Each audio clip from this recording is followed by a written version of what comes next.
Hi friends, ఇది రాగి దోశ. చిన్న పిల్లలకి చాలా బలం ఉంటుందన్నమాట. దీంట్లో క్యారెట్ తురుము, కొంచెము కరివేపాకు, కొంచెము ఉల్లిపాయలు వేసి చేయాలి. బాగుంటుంది. హాయ్ ఫ్రెండ్స్, ఇది రాగి దోశ. చిన్న పిల్లలు చాలా ఇష్టంగా తింటారు. పెద్దవాళ్ళకు కూడా చాలా బలం అన్నమాట.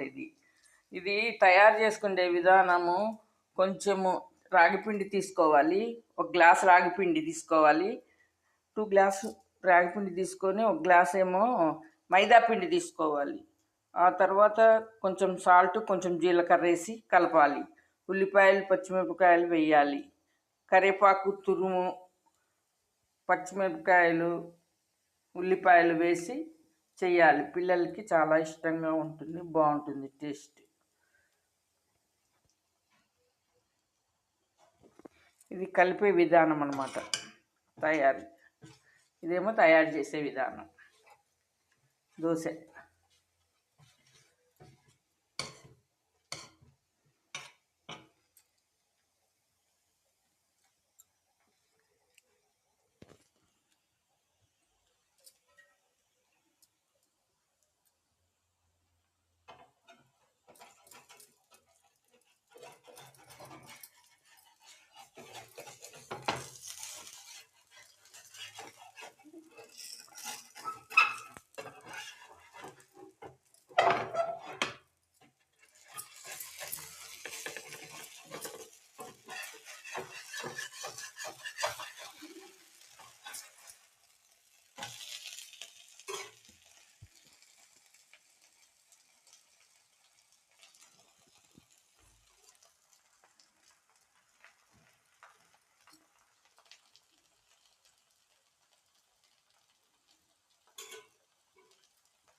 రాగి పిండితోటి రాగి జావ చేసుకోవచ్చు, రాగి ఉప్మా కూడా చేసుకోవచ్చు, రాగి సంకటి చేసుకోవచ్చు.